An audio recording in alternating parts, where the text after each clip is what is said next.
13 of the ROC Boys Wrestling Podcast. 13. 13, lucky number 13, as The they lucky say. number. Hey, yo, Matt, Yo. don't get us banned, because we live on YouTube right now. Mine Do not get us banned, bro. just got the whole little drop down so it said that we live. Because we know we We live. live, bro. We live, baby. We live. It only took us 13 episodes. I ain't going to say too much. It only took us 13 episodes to get right, but we here. We here.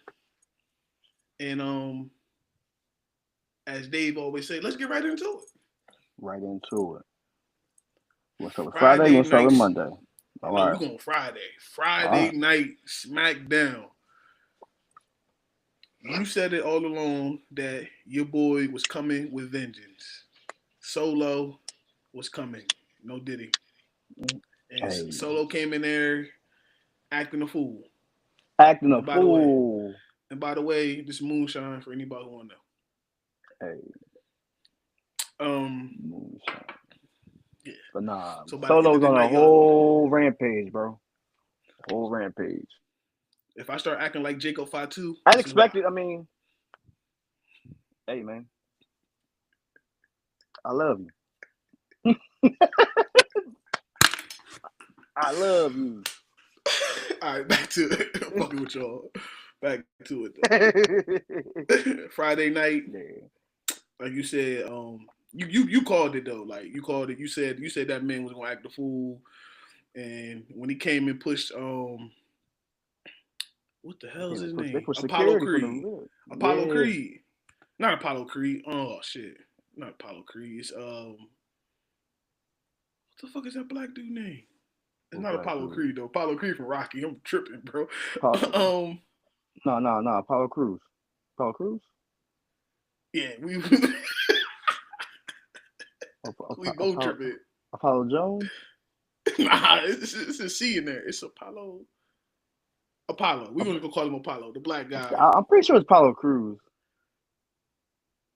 I don't think it's Apollo. I think it's Apollo Crews.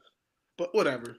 Him, he caught the beat down. He caught the beat down by Jacob and them. We knew that was gonna happen. Jacob and Tonga, Tama, and Solo. So I mean, Solo ain't really get his hands dirty. I'm about to say Solo did what a boss do. He just looked and watched him do it. Yeah. Both bloodlines are down 2 members.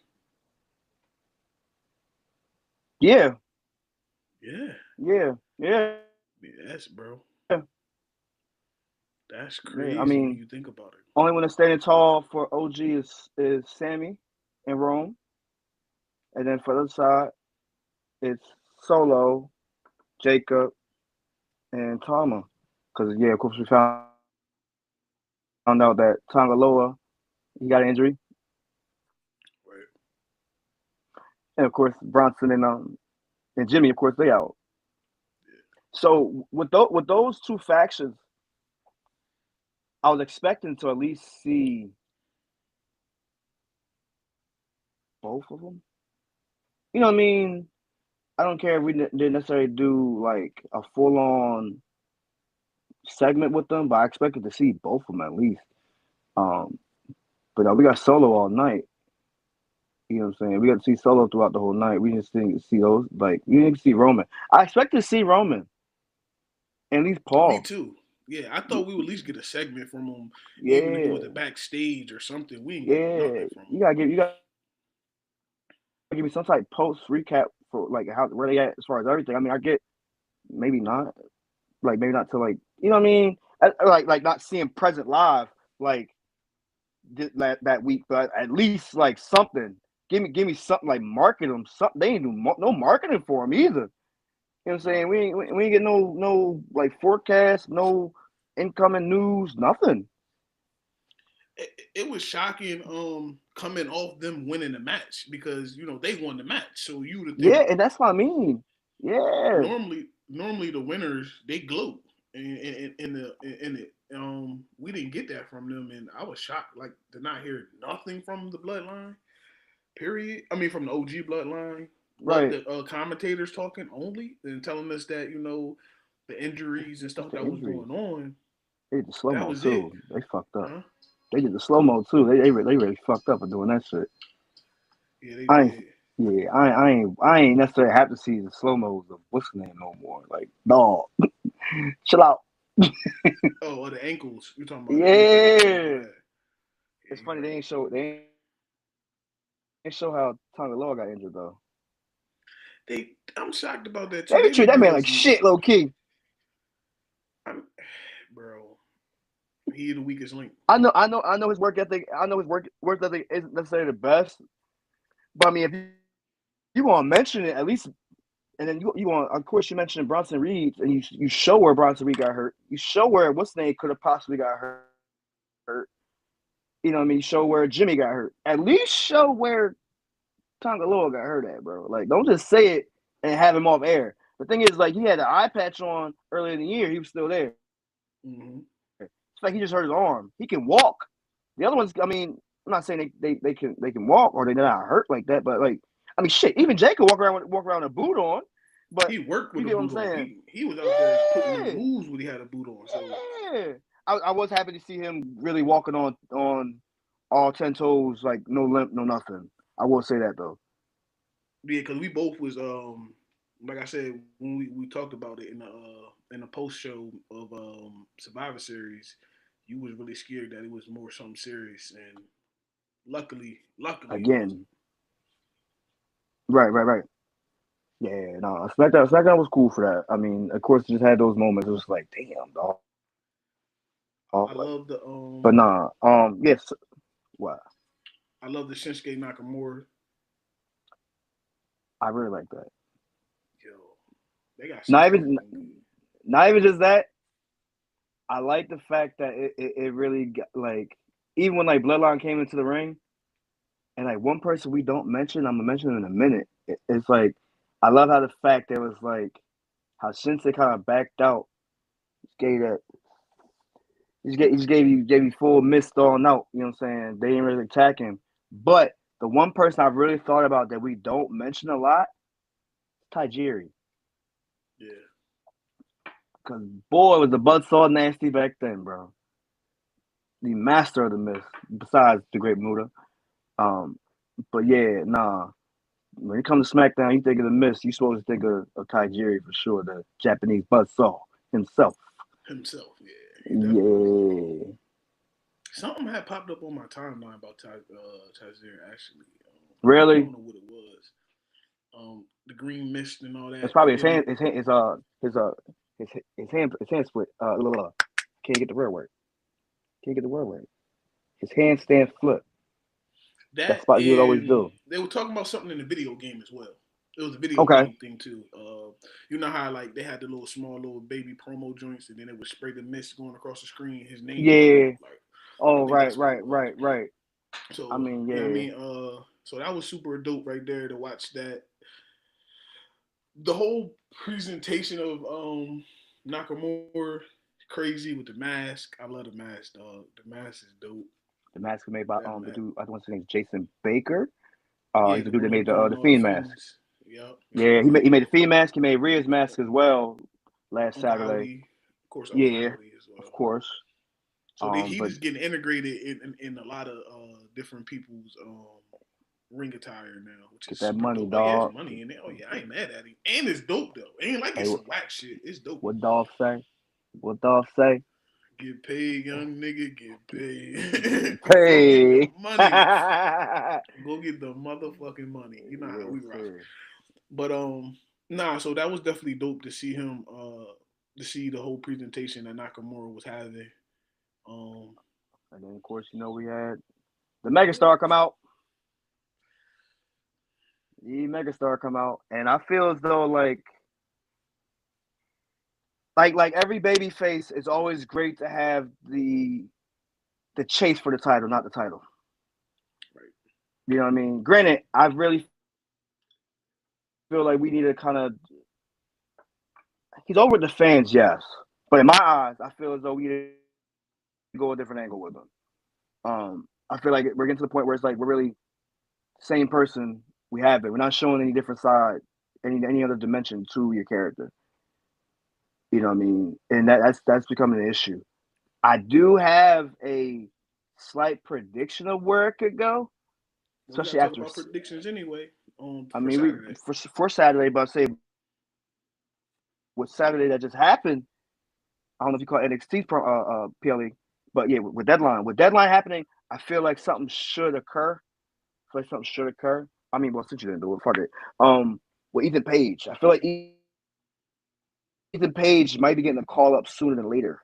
I feel like Ethan Page and LA Knight could actually be a tandem, bro. Could actually be a I tandem. like it. I like it. I watched both of them work before on NXT, so I like the idea and what could happen with them two. I just didn't think of it.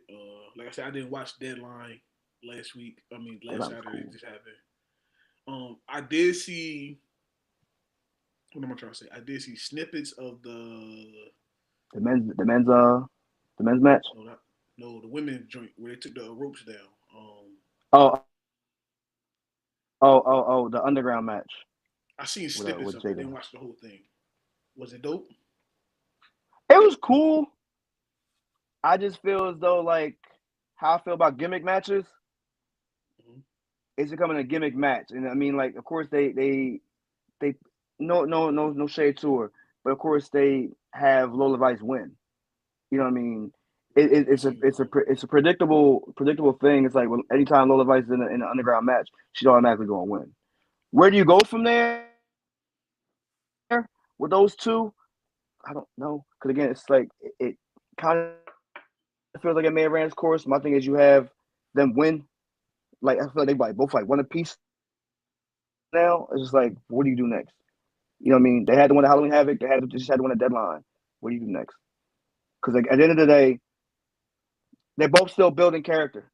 They're both still on the rise, and you don't want to diminish one and not necessarily the other. I can say that, and then like I look at two other people from NXT, that being Trick and Obafemi, who Obafemi I'm a big fan of. Mm-hmm. You know what I mean? But of course, it feels like Trick Williams is going to get called up first, especially with Nick Aldis mentioning a superstar he's going to bring in that might change what's the name's mind as far as leaving. You know what I mean? Carmelo Hayes. Um, but Carmelo Hayes still my dog. I mean, but either way, but back to NXT like they're going to be doing those call ups. I feel like some of those superstars are in this shakeup or whatever they're calling it right now. With everybody trying to do their bidding to kind of switch shows and do shit like that. Uh, I like it. I like it, yo. what? I like that they're doing the open trade thing that's going on. They call it an Mm-hmm. open trade for the next couple of weeks and stuff. And they, That's certain cool. superstars are available to go to brand. So this is the shake up without them having to do a full draft right now at this moment.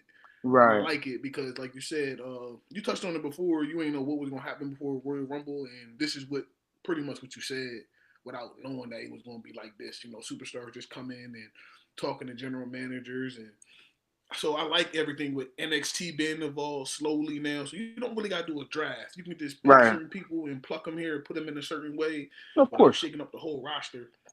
I mean, it's So kind of what. go Go ahead. ahead. You said so what? I said so with the NXT having the same thing, I believe that is super. It's going to make everything a lot better.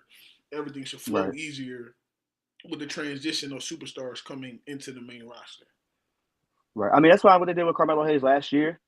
Well, not last year. Was it last year? This year. Yeah, Carmelo this Hayes, it year. was this year. It was this year. Yeah. How they kind of integrated him in slowly and then fully pulled him up to the main card. I feel like that's the way it should be for any call ups. Like you shouldn't necessarily just go full fledged after Mania. You pull him up in there like they did with Ilya Dragunov too. But I feel as like you just slowly but surely get him in there. You know what I'm saying? Like you have him do a one off match here, one off match there. It don't got to be on a weekly basis. No, but I'll say if you put him in there here, put him in a segment maybe 2 weeks from then to kind of just show his face as far as that goes. I do like the thought of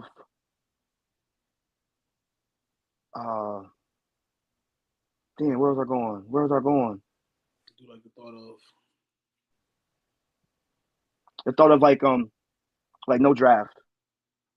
You know what I mean? I don't necessarily want to draft because I feel like the drafts get so I know we are. I feel like they drag them out and they don't show all of them that you know what I'm saying? Like you like the up and coming superstars that they just get slid in the rug. I don't like that. You know what I mean? Show me, like, if you're gonna do a draft, give me the draft like they did back in the Ruthless Aggression era, where you actually had everybody come out and they out here doing a bidding, like on the rip. You know what I mean? They made sure they did like their whole card on the show. Like if we won this one, and this Raw superstar won this one, that I'm saying that or that respective brand got the pick. You know what I mean? Granted, I know you have matches where it's going to be predictable. I mean, you know what I mean? We have like LA Knight versus like let's just say like Cody Rhodes, right? No. You do like a Cody Rhodes versus a Otis. You know who's going to win that match. You know what I mean? Like, I don't want you to give me something like that. Give me something where it's like, where it actually looks like it could go this way or that way. Prime example with SmackDown's main event. I ain't see that coming at all. I ain't see it neither. But I was sure as hell happy. Yes. To see American made on SmackDown, it's a breath of fresh air because again, it's like they should move away from Raw. They kind of did their thing on Raw already, so I mean, like you could have them on SmackDown to kind of be, all right, let me go over here and see what I can do there. As far as with Chad Gable, anyway, and he had a good match with Cody. I didn't get the result I wanted, of course. Like, but either way, is what it is. But the real result I got was Cody getting his ass whipped at the end, right? Sort of. In a way, I mean, well, speaking of that, let's jump right into it. Kevin Owens wearing the Dusty Rhodes shirt is fucking amazing. He's a gym, and he's doing it slowly again. Go ahead. Kevin Owens forcing Michael Cole to come out to his car was a gem, bro. First of all, so I'm not coming into this arena. He said every time he comes in the arena, they kick him out. So exactly. So he made him come to his car. And what I did like is the fact, I mean, of course, Michael showed me that cowardice side he used to do back in like the in the Attitude Era. You know what I mean? Where Michael's kind of just being bullied around, and he's kind of just put his tail between his legs because like, I'm helpless. Like what could I do? Granted, he brought up great points with Kevin, but again, that's just more added to like Kevin's character. You know what I mean? Kevin, like I said, I'm a big Kevin Owens fan. And the fact that like dude is really on fire with everything he's saying. Again, the fact that he really has some of the crowd eating out the palm of his hands. Because the thing is, he is right. He's not wrong. He's not wrong. For every time, like again, he's been fighting Bloodline since 2020. You know what I mean? Getting tormented, getting beat down, double teamed. Like I said, yeah. Roman and the Usos and Solo been giving him the business for the longest. Yo, it's literally the golf cart, bro. The golf cart was crazy. About the golf cart incident until they brought it up in the whole little recap of why he was mad at Cody for teaming. Yo, dog, it makes sense. And then the fact it's like it got mentioned, the little Easter egg I love. It's for the simple fact that Michael Cole brought up Sammy, and he was like, I'm gonna get to Sammy. Don't even worry about that. Like, that's a whole different topic. You know what I mean? Him saying that, of course, just dismissing Jimmy, dismissing Jay, because again, he's like, they're always gonna be in it. You know what I mean? But him, like, again, and that spearheading that Cody situation, it just bugs him. And I'm fucking with it all. You know what I'm saying? The fact that he's really like angst about it, he's not wrong. Anybody can, again, every Cody crybaby can say what the hell they want. Your boy got the title already. Great, whatever. But the simple fact is, Kevin Owens is 100%, 1,000% times that right. I mean, I can't say no more than what you're saying. Shout out to who that? Oh, that's my wife. My wife in the chat on YouTube. What's up, babe? Yeah, you know, I had to get a shout out in there. I heard what? I ain't mad. Your cousin shouting this out, Matt. You ain't gonna say nothing back to her? I can't see it, so if all right. Well, for us. Like, it is what it is. But hey, baby, waiting for you to make some roster pasta so you come over for dinner. Yeah, she ain't made it yet, bro. Relax. Or you could just make it. I just come pick it up. It don't matter. Nah, nigga, you coming to sit down, nigga. You coming to sit down. We eating dinner together. All right, say less. Let me just do a show from right there. Simple as that. That's gonna be we gotta do one. We gotta do a watch along show. One of these pay-per-views real soon, bro. But we gotta figure it out, dog. We definitely gotta do it, bro. We'll figure it out. That's gonna be dope. We do a live watch along. Of course, we can't show y'all because YouTube is too. Ooh, dog. See, this is why I like having the chat. She gonna say, you might be coming to get some roster pasta on Wednesday, good brother. So this Wednesday coming up? Yeah, bro, Wednesday.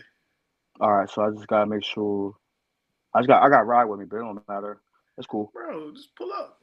Pull up, cool. That's cool. Oh shit! All right, babe. I guess we gotta make it. Say less. Say less. He excited.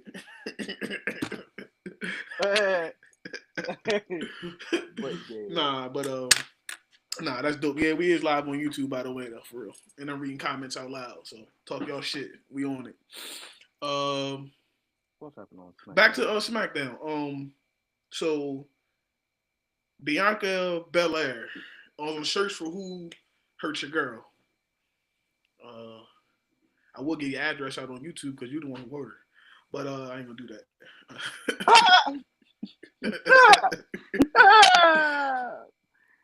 Nah, so I like how other people are coming to other people's defense saying that person didn't do it, this person didn't do it. So Naomi looks like the person that did it. Anytime somebody says something, she always jumps in there. She says something, and it's like little things that she does to make herself look guilty as hell. And so who you maybe think that's a swerve. I was about to say that, but who you think attacked her? It could very well be Naomi, but it also could be Bayley in my eyes. It's one of those two. For sure. And it's little things that Naomi is saying. Like she can't get over the hump, and no Diddy. But she can't get over, or no Jay-Z. You can't say Diddy or Jay-Z nowadays, boy. I tell you. I know. I just listen. It's the moonshine. It ain't me. Let's just say Kevin Spacey. Let's go Kevin Spacey. My man. Can't say a lot of names no more. But it seems like she can't get that win. Right. And I felt so. That's why I feel like it might be her in the sense. I'm okay with it being Naomi, only if we go to Team Bad Naomi. You know what I mean? If we get the attitude that she had when she was on Team Bad, because then she was a heel. She wasn't a face. You know what I'm saying? And she had great character work. It was short lived because of course it was the women's revolution and they focused on the 4 horsewomen. So it's like I would definitely like that. I mean, but at the same time, I feel like Bayley needs it just as much. You know what I mean? The character like change, the shift, only because the fact it's like we're stagnant. And again, it sucks because it's like, can they draw this out? They can, and I don't want them to, but it's like it's a simple fact that they have the ability to do it. With again, Royal Rumble is really is February 1st. So we had a long time. We're getting another Saturday's night main event as well. Before Understood. I mean, and the way they're packing this show, now, it does feel like that it is PLE like literally like vibes, but it's not. You know what I mean? It's not like your normal PLE. So it's like, do you hold and pull up the trigger until Royal Rumble to put it in motion of your bigger PLEs, or do you just have them go off on these shows just for marketing? You know what I mean? I don't want it to go off just for marketing because we do just for marketing, it's not going to get the push that it needs. You know what I mean? I don't want them to rush story either because again, it's not going to get the push that it needs. You I agree know, with you. so it's like you're damned if you do, damned if you don't. I mean, like a lot of people, like they say they kind of rushed the Bloodline segment. We kind of said they kind of did too, but it's like now that they're slowing it down, it's like all right, well, what's next? Because we're kind of rehashing the same match in a way to speak. But like, what's the end goal? Are we getting more? Or are we not getting more? Are we gonna pull the trigger to add more people? Or are we not gonna add more people? So I mean, it's like, of course, we're doing the whole run around with who did this to Jade. It's not me this time. And so we're just kind of figuring out why it all happened. Granted, we haven't got an interview from Jade, and I think that's kind of messed up too. Because like again, why are we hearing from Jade? I know I won't necessarily say for a fact that we don't want to pull a trigger that she knows who did it. She knows who did it. But I'm saying she can always get a type of promo where she can be like, I'll be back. And I know who did it. You know what I'm saying? It's just kind of stringing you along there. Just like what they're doing with the CM Punk and Paul Heyman favor. You know what I mean? You kind of try to piece it together, figure the clues out with the superstars on the forefront. You know, you get those little interviews. Again, a little 2-minute interview. Ain't shit. Just do a little 2-minute spot. The question that everybody wants to know, who attacked you, Jade? I know who did it. But y'all figure it out when I get back. You know what I mean? You do stuff like that. That nigga Matt did it. That's who fucking did it. God damn it. Nah, but I agree with you. What you said makes sense, honestly, all the way around. They used to do this back in the Attitude Era too, where remember when Shawn Michaels got attacked by Triple H? Yep. Shawn Yep. Michaels didn't know until it was shown to him, but just little things like that where they could just, draw the storyline out so when she comes back, it's not cold and she's like, exactly. Oh, it's just you.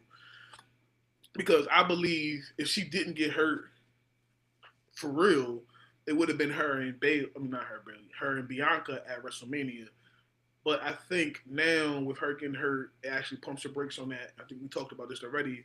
And it's going to be whoever attacked her. And I believe that even if it's Bayley's good worker in the ring, and Bayley can hold it down with her.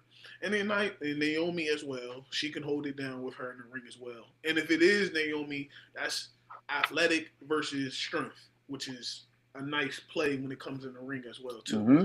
So I like that whole story where that can go when she comes back from injury. Hopefully she might just pop back up at Rumble.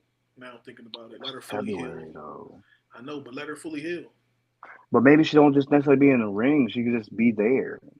No, I'm with you on the promo cutting and stuff like that because it still keeps you intertwined in the storyline more to where it's not just Bianca out here looking for your person that right. So I see what you're saying, but I just think the next time we truly see her probably will be Rumble, honestly. Right. I mean, which is not bad though. I mean, Rumble not to get bad, get the crowd reaction that she wants and she's looking for. Dope. The other thing I'm questioning is the fact that they have yet to address the tag team titles. If you're gonna have her off air, y'all have to address the elephant in the room with those tag team titles. You can't just prolong it until you feel like talking about it. They're champions. So elephant in the room would be Naomi taking her spot. I mean, but she's not. But here's the thing: it's not like a New Day. It's not. But you had people step in before, though. We always had people step in before. But it's not at the same time, they had to win them back. They had to win them back to get it right.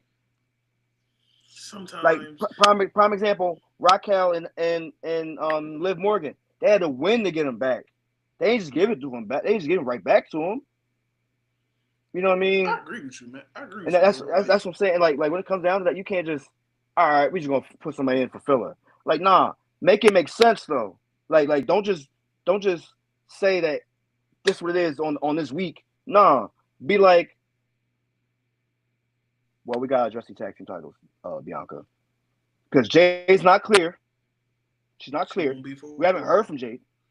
Exactly. So therefore, to make the women's tag team division seem important, you have to do this stuff. You know what I'm saying? You have to address it. So therefore, again, it just runs congruent. Otherwise, it don't make sense. You just out here just random. I know you're trying to do your women's United States. I know you're trying to do your women's Intercontinental. You know what I'm saying? I know you're trying to do those tournaments and work those tournaments because, of course, the end of the tournament is this Saturday. But at the same time, the tag team titles are just as important as those titles. I agree. But you also think about this. So, and we jumped on them about this too when it came to the Judgment Day defending their tag team titles. They don't abide by the same rules that we grew up with in the 90s, where you got 30 days to defend your title or it's vacated. Nowadays, True. you can go 3 months without it. So, if you let the men do that, you can let the women do it too. Because honestly, there's no focus on the tag team titles with these new mid-card titles being introduced right now. Nobody's really talking about it like that. Women on the women's aspect. On the women's aspect, yeah, on the women's aspect. I mean, on the women's aspect, yes. Right, I got you. Because I mean, if I'm a woman that's in the WWE right now, and this is going on, whether on script or off script, I'm gonna say something. Like, right. Hey, especially if I'm a partner. Like, if I got a partner, like if I'm Last Legend in them, that's their way to get that's their way to get up from NXT into the main roster. I'm coming after y'all. And if you don't got a partner, that's fine. The best person to always win the title is called Vacate. Vacate is undefeated, never lost. Vacate it, and then you and Naomi try it, and then me and my partner, if I'm Last Legend, we win it, and that gets us into the main roster. So, I mean, there's always ways to get around it as well, too. Yeah. But the men, they didn't harp on it about the men, so what's good for the men can be good for the women as well. Like, don't just single out the women when it comes to this. Like, right. You got because again, you look at it like this: SmackDown tag team champions have changed. You know what I'm saying? They made it of importance for storyline purposes. Because again, who gets attacked in the back? Who gets attacked in the back? Right? Street Profits. They get attacked in the back, right? Mind you, I thought it would have been Bloodline, right? No, which was perfect. Perfect. It was perfect. Ciampa and Ciampa, or I can't say his name. DIY play that, yo. Yeah, DIY. Tommaso Ciampa. Yeah, Ciampa, Baby H, and Johnny Gargano. Baby Triple H. Yeah, Baby Triple H. That man like Triple H for real, bro. He's a smaller version. or either the smaller version or he's a version of a Triple H right now. Because Triple H ain't as big as he used to be. No diddy. Yeah. You know what I'm saying? The smaller black, the black jacket version. Yeah. Triple H. Nah, definitely. But yeah, nah. Them titles changing, I didn't see that happening. Let me just say that now. I didn't see them taking the titles off of the Motor City Machine Guns 42 days after they won it. I seen that happen. I mean, you can see it for like creative purposes, yes. Triple H's track record with DIY, he loves them too, bro. Understood. I mean, rightfully so, because again, like, they bust their ass off on the black and gold. You know what I mean? Especially those two. Again, they are one of the most notorious feuds, rivalries on the black and gold. You can't think of black and gold without thinking about their feud. You know what I mean? The back and forth that they had. But nah, it definitely was a swerve to see them act like they were on different pages and to kind of be bickering at each other. Just a switch. Yeah, nah, I love that. I loved it too as well. I didn't really see it coming until the match. Right. Then once the match came and Gargano did what he did, I'm like, oh, okay. Yeah. Because deep down, kind of figured it was Tommaso who did it because he's been trying to be a winner, as he said. He wanted to be a winner. Like, that's all he's been striving. Mm-hmm. Like, when they won it, call the kids, tell them daddy's a winner. Like, like that's great. Like, so that's all he's been wanting to do is be a winner in the WWE. So, by any means necessary. By any means necessary. I mean, I feel like they got to change their theme now. They have to change their theme song. Because if you don't, it don't fit their personality right now. It don't. You're right. It don't. Much like another tag team we'll mention a little We're later. gonna talk about on Raw. But my thing is, for the simple fact that you have to change theme songs. Like I feel like I said it before, maybe like kind of like in the earlier shows. I feel you have to have a heel song, you have to have a face song, and like because you can't intertwine them both unless it's literally like a tweener song. Like Triple H's "The Game," that I'm saying like him that song can work for But both. then we got the Kings of Kings too, though. You got the King of Kings that he pulls out when he's a heel. Yes, but I'm saying you can also pull it out as a babyface. You know what I mean? Brock Lesnar song, it fits for both. You know what I mean? Because Brock Lesnar is just Brock Lesnar. If Cody Rhodes were to turn heel right now, it don't work. No, because you don't necessarily want the crowd to sing along with it And with my his point. theme. So My point. The whoa, and as my boy Kevin Owens saying, the 3 pyro sessions that he get as he walks to the ring, which made me realize that motherfucker do get a lot of pyro, bro. 3 pyro sessions. 3 for one walkout. For one walkout. Mind you, he got it on day 1 of 38. Oh yeah, well I think that was a part of his deal. I'm getting my pyro, bro. I'm getting my pyro. He wanted that from day 1, and I think that's just something that they just kept it. Rock don't even got pyro. Rock never had pyro. You get what I'm saying? They should bring back, even though the Rock don't really fuck with it. I need that Brahma bull with the smoke coming out of it. That shit was so dope, bro. See the smoke coming out. I mean, they. You remember the only reason why I'm even thinking about this is because did I send you the picture of when they had Stone Cold up on the cross and then Undertaker underneath it? Yeah. And it reminded me that they had a Brahma bull the same way. They had the smoke coming out. Right. No, I got you.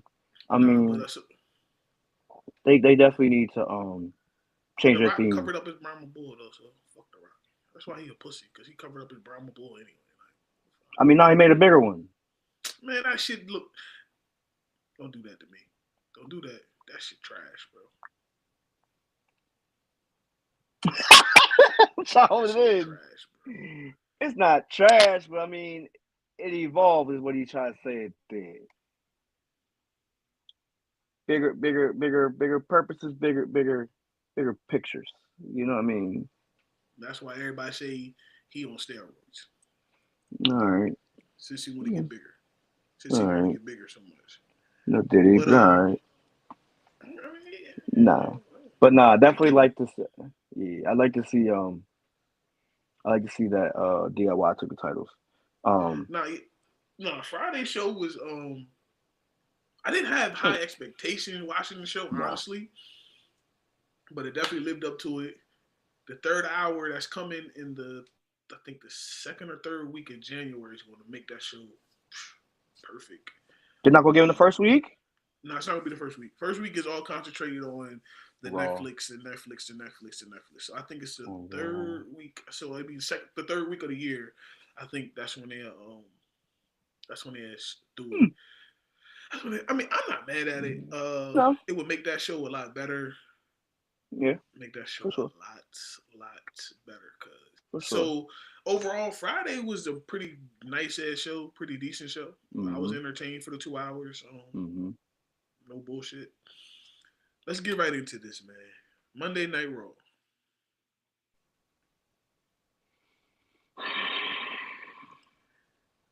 You go ahead. You kick it off. I hate to be the guy to say I told you so, but I sent you a text this morning because I seen it last week. I seen it happen last week. The triple threat that was made for this title, for this World Heavyweight title that Gunther just so carries, has been officially made. We have now Damian Priest, we have now Gunther, and we have Finn Balor. And I even retracted a statement, my initial statement, to put in hopes, not even necessarily hopes, to put in that fact that, and y'all hear me, live and direct. Finn Balor could very well take this title home. Look. I sent you a text tonight. I said I wholeheartedly, wholeheartedly, I love you. I sent you a text tonight saying the fact that Finn Balor could very well take this title. Them mentioning it's been 8 years. Them mentioning him being the first one to win it for one night are key elements to the fact that it could go that way. However, the only thing I did not necessarily like that kind of gives you that inkling that it might not go in his favor is the fact that he was standing tall against both of them tonight. Because the beatdown happened between with Gunther, and it also happened for Damian Priest, and Finn Balor stood tall. Right there makes me wonder, as typical WWE fashion. You tell me what you think. I told you. He's going to lose the title. I mean, he's going to win the title. And it sets up for one of the two legends that we talked about last week's show coming back, and he's facing one of the two. I believe it might be William Goldberg, a.k.a. Bill Goldberg, or it could be the Beast Incarnate, Brock Lesnar. He will be facing one of them two, and neither one of them matches needs the title. Who could be facing those two? Gunther? Okay. I got you. You saying so Gunther's gonna face those two with non-title. Gunther loses the title, and he doesn't take the pin. That's why Damian Priest is introduced. I see what you're going now. Like I said, when you remember we talked about him losing the title, and I didn't want to see him. Yeah, I don't see him taking the 1, 2, 3. But now putting Damian Priest in it, he takes the 1, 2, 3. Gunther can still say, I didn't lose my title. Damian Priest lost my title, which is the nice heel thing to do. A lot of heels does it in the triple threat. They've been doing it for years. And it also brings along Bill Goldberg or Brock Lesnar to come back. And then them feuds don't need that title involved, period. Right. So they will sell themselves just off of physicality alone. Do they put them at next month's Saturday night main event? So with Royal Rumble being so far away, yes, and them having another one in January, yes, because especially if it's Bill Goldberg, you can say this is his retirement. Man, he gets that, that Simba. You get that moment that he wants. That's all he wants. Mm-hmm. That moment of saying, I get my retirement match in the WWE, and I can go away forever. The right way. And that's it. Which is fine. I mean, do Bill Goldberg I don't think he goes away forever. I don't think he goes away forever. In the ring? I don't think he goes away forever. Okay. But like I said, right, you know what I'm saying? He gets that moment of saying, this is my retirement match, and Bill will do business, and he will put Gunther over. He will put Gunther over.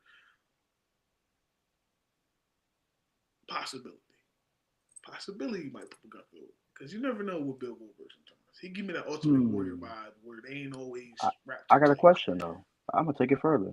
Go ahead. Could they have 3 matches? 2. I don't see 3. You don't see 3? You see just 2? All right. So Saturday night main event, WrestleMania. Saturday night main event, interact in the Royal Rumble, WrestleMania. Yeah. So I think we just booked it. I think we did. I think we did. We definitely just did. I think we did. So it'll just be 2 matches, 3 interactions. Well, what technically 4. So that will make sense. I like it. So who wins the first one?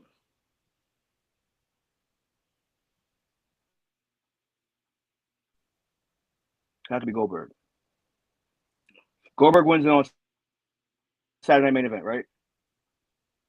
And then he probably declares for the Rumble. Okay. Right? And then Gunther ruins his chances at the Rumble, which leads to them for Mania.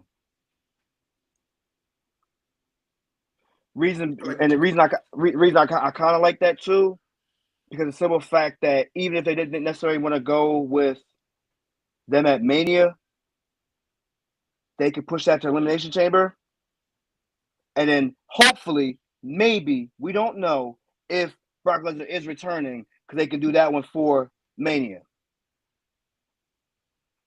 right? You could build those. You could build those three monsters up for that. However, I mean, like a lot of it kind of it made me think of like I mean I just watched Royal Rumble 2004, and you know who won that one? It's pretty crazy. Um, and so Brock Lesnar calls Goldberg that match. So of course that's gonna be the same way. Gunther's gonna do the same. He's gonna do the same thing to Goldberg. I'm not gonna let you go out here and get another title shot over me. No, I'm gonna take you out. Right? I'm gonna take you out. And of course that match 2 months later down the line, we got those two finally against each other. Right? Back in 2004. 20 years later, 21 years later, you could do the same thing. Except you have three Titans that you could possibly do. If Brock doesn't come back, then of course it's programmed Goldberg and Gunther for Mania. If he does come back, you put one at Elimination Chamber, that being Goldberg and Gunther, and you give the WrestleMania spot to the fantasy match that everybody created last year and the year before with Gunther and Brock. I think that's how you do it. I mean, either way, either way, I like it. I think I like the Goldberg one just a little bit better. All because the fact they have interactions right now, it makes sense. So I think I like the Goldberg battle just a little bit better. But I mean, either way, neither one of them needs a title involved. So Gunther losing the title, like I said, as long as Damian Priest takes the fall, it doesn't matter because it's a triple threat. Sure. So anybody can take the fall. Let's get into the Wyatt match, bro. They started this off really, really quick. And went to a commercial even fucking quicker. Yeah, you ain't lie about that. I mean, all because they had an open segment. That's why. But go ahead. No. Okay. All right. You can open the segment. I'm cool with that. Have a commercial. First of all, they had a commercial. I'm trying to remember how it went. Did Karrion Kross and them came out right? Then they went the commercial, right? I think so. And no, then it didn't. It went right afterwards. It went right after the Wyatts came out. They did their entrance. They came out, and next thing you know, they got in the ring. They scared them out of the ring, and then they did it. Commercial. No more than 5 minutes from each.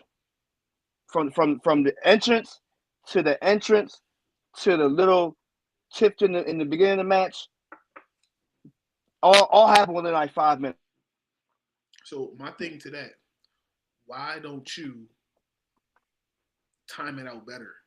Go to commercial break before Karrion Kross entrance or during Karrion. No disrespect to Karrion Kross, but his entrance is not like it was in NXT where that shit was super dope. Well, now he's coming out with a stable. So let him come out. And then you give us the Wyatt grand entrance because everybody's just waiting to see the Wyatt's grand entrance. I don't care what nobody say that arena looks so dope with the goddamn fireflies and everything be dope. So why not give it to us that way? No Diddy. I mean, the funny thing is, they showed Karrion the last Testament walking to Gorilla, went to commercial, came back. He had his entrance. The Wyatts had their entrance. Then they went to commercial. So I mean, technically they did exactly what you said, but at the same time they need to again. There have been too many commercials breaking up matches. The match though, yeah, breaking up the matches is the part. It did for what? That's what I was getting to. Yeah, they broke the match up, and they shouldn't have broke the match up the way they did.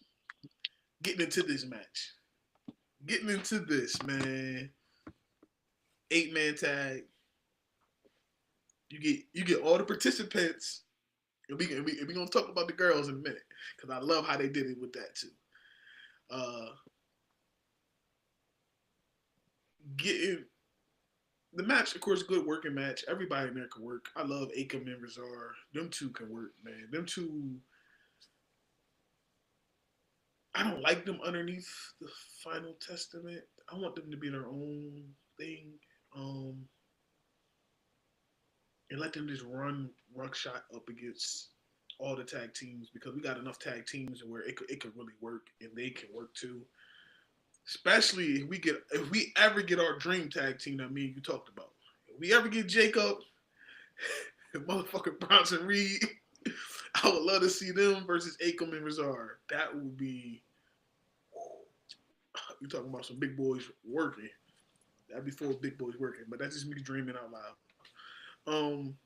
This match was very good in my opinion. Everybody was working good. I feel like you got something to say and it's biting at you. I'm letting you talk right now. What? Hold on, because I feel like you got something cooking. Go ahead. This match, it took away from The Miz. It took away from Karrion Kross in a way. It took away from the Wyatts. It kind of watered down Nikki. Elaborate. And and much like you said, it kind of takes away from Akam and Razor. All of them, they had it was an okay match, right? But at the same time, it's like when you rush it the way you did, nobody gets their rightful due spots. You know what I mean? We got to see Dexter Lumis work. Yes. We got to see Joe Gacy work. Yes. We got to see Eric Rowan work. Yes. Who did we get to see work like that? Miz. Miz probably suffered from it all, right? The most out of it all. Okay. I'm not even gonna talk about the actual. I'm not gonna talk about the result. Yes, I'm not gonna talk about the result. The result, yeah, I question the result only because of the fact that we cut great promos and great programs weekly, and we just I feel like some of the mystique may have just left because where do you go next? You just took away some of the mystique from the Wyatts by giving I don't want to say clean, but you gave a, you know what I mean, where it wasn't disqualification. You let Bo Dallas, Uncle Howdy take the tan. Right. You let the leader take the tan, and then you still want people to buy into everything weekly. You know what I mean? Granted, I know we're building up Karrion Kross's character. I know we're trying to revive the Miz's character, but we just took away from somebody else that you built up for over half a year. Let's just say that. I'm with you on that, to an extent. So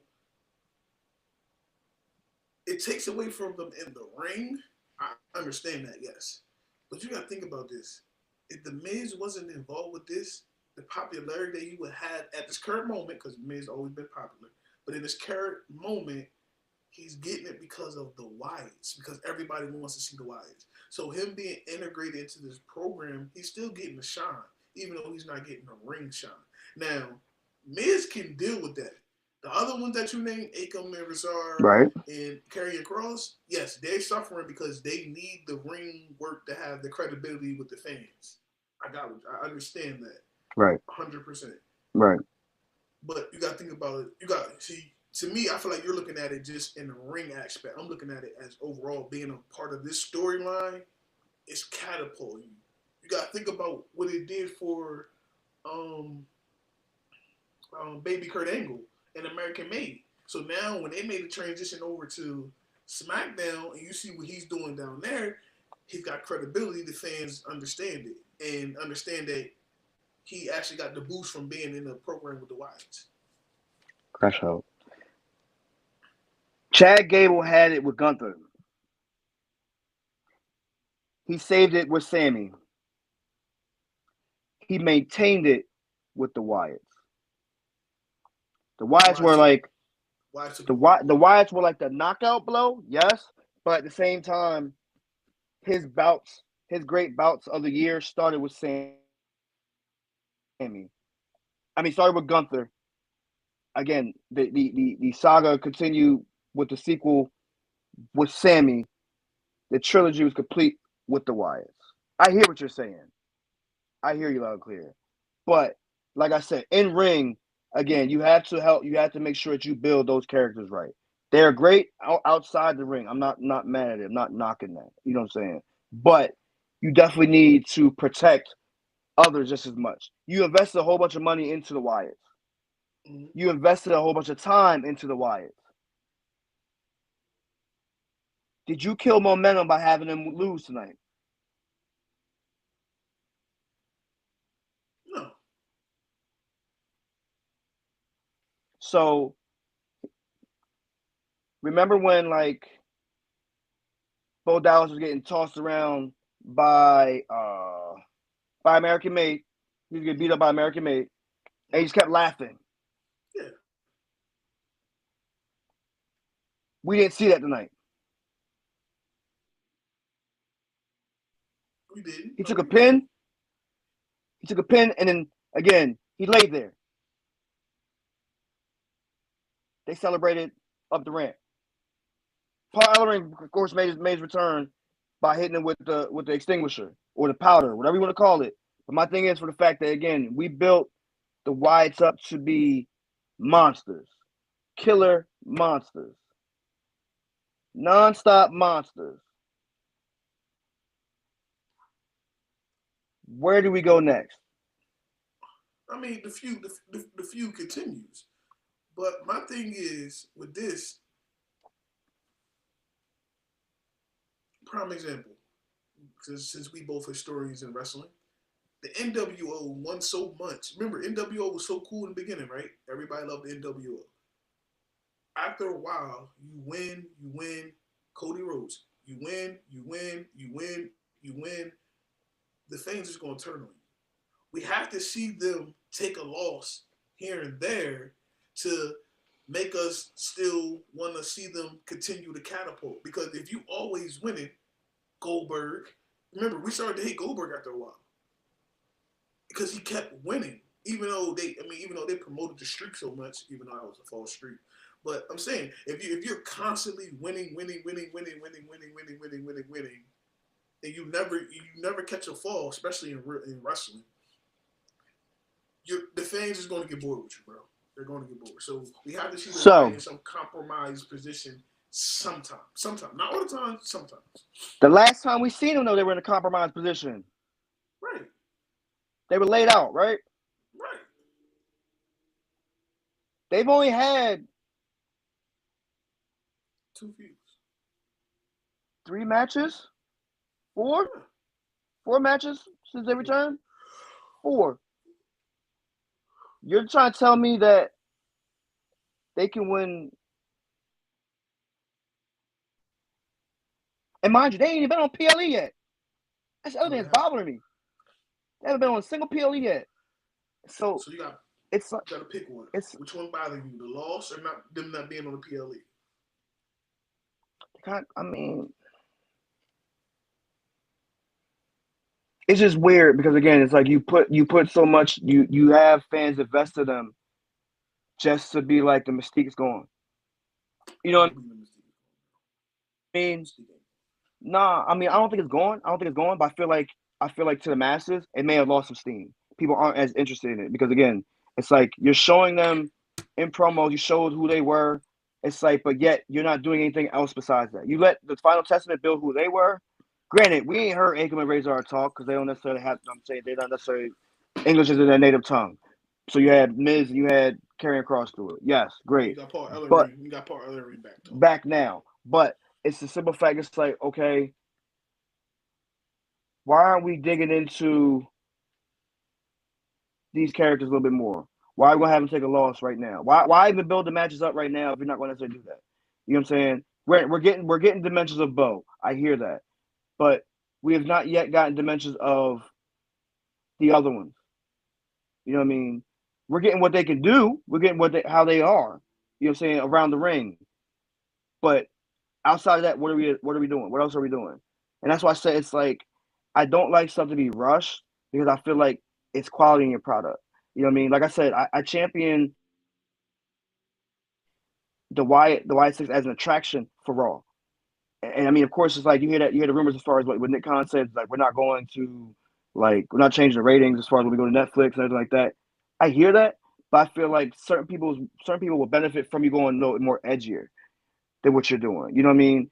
If we're not going to necessarily go edgier, then it's like, are they the attraction that they once were? If you're not going to go edgy, they're a dark, cynical group, so it's like you expect that. How they started off, again, with everything in the backstage, you expected that. You know what I mean? I text you, but either way, I text you earlier tonight. I was asking like, was Paul Ellering ever in anything related to like the returns? You said no. Of course, that was the answer. But it was for the fact I was way before he ever returned. He returned in the end of the match. Cause I had a feeling. I'm like, he been off a little too long. Or what if is he the person that's going to be? He's going to show a darker character with the Wyatt? You know what I'm saying? I'm just thinking shit like that. It's just fandom, and so it's like he wasn't. He returned and interfered in that way. But regardless, it was a good match. It just wasn't what I expected. It wasn't what I expected. Yeah, I mean, I think you had PLE hopes in the Monday Night Raw match, which is cool. Because we don't see him as much as we would like to see him, and that's the other thing. We probably don't get the QR codes. Right, true. But speaking of this match, because we got to hurry, we got to jump around. We are an hour into the show already. Goddamn. Karrion Kross, not Karrion Kross, Nikki Cross, coming out underneath the announce table, scaring Scarlett. That's the Wyatt shit I like to see. That's the Wyatt shit I'm here for. Things like that definitely showed me that the development of Nikki Cross is going to be what I think it is going to be. Still be a part of the Wyatt, but I need her to get into the women's division and start wrestling, trying to get this, since it's a mid-card title now. I can see her even going for the heavyweight title. And Nikki can really work in the ring. So she can work. Either one of the two, she will fit fine, and it will bring something that the women don't have right now, and that's that mysterious, spooky kind of character overall, like Nikki, but can work her ass off. I just had a whole epiphany. Maybe this is for the better, but then they lose, right? What if they introduce another person, and you also get Nikki into title formation, right? Because like we said, the women's tag team titles are going to be vacated at some point, right? Alexa Bliss and Nikki Cross could possibly realign and be that tag team. Maybe them losing, and you introduce Alexa Bliss to put a fire, much like how she did at the end of the year a couple years ago, into the whole fold, into the fray. Because she does have connections with Bo, Nikki. You know what I mean? Bray, of course. And you do it that way. I'm laughing at the chat, bro. You gotta get on the chat. Shout out to Whitney. What? She said, "Bring back Sting, bro." Shout out to Whitney. I'm just seeing it. I'm literally just seeing it. She said, "Bring back Sting." I'm dying. Shout out to Whitney. That's cousin Whitney, by the But either way. way, nah. Yeah. But either way, you do that. I mean, like, of course, like you might reintroduce those people into those, you know what I'm saying, those roles. But nah, Nikki Cross is definitely on fire. Um, I mean, like she definitely has a larger ceiling than what people think, than what she may have put herself under before. But she definitely she just needs an opportunity. Again, there's no point of her being back and just attacking managers. You know what I mean? Or being in a one-off situations where like she's involved but she's not involved. She's yet to be involved in anything out like just for her on the sake of that. You know what I mean? Granted, I know she's part of a group. She's part of this cryptic group, but so is Zelina Vega. Right. You know what I mean? Vega, of course, she had her match tonight too. And like we just kind of go right into that. No, go ahead. Go We had the triple threat for the women's intercontinental, right? It's intercontinental. Intercontinental title. And of course, Zelina Vega's in there working. But I don't like that result either. You said you don't like what? I'm not sold on Lyra Valkyria, bro. No, hell no. I am not sold. Granted, they are giving her. I don't know if they're curated pops. You know what I'm saying? The chance, or if they are actually natural chance. But as she's you hear the chance. I'm not necessarily sold on her, and it's because of that. You know, but Zelina Vega's a good worker. Who else in that match? Who was the triple threat? The triple threat. Zelina Vega, Lyra Valkyria. The third, I can't think of who it was. Was it Ivy Nile?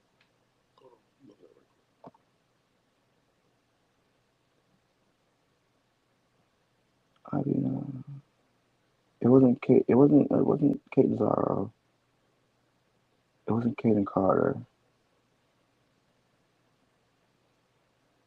It wasn't E.O. Scott. Yeah, it wasn't E.O.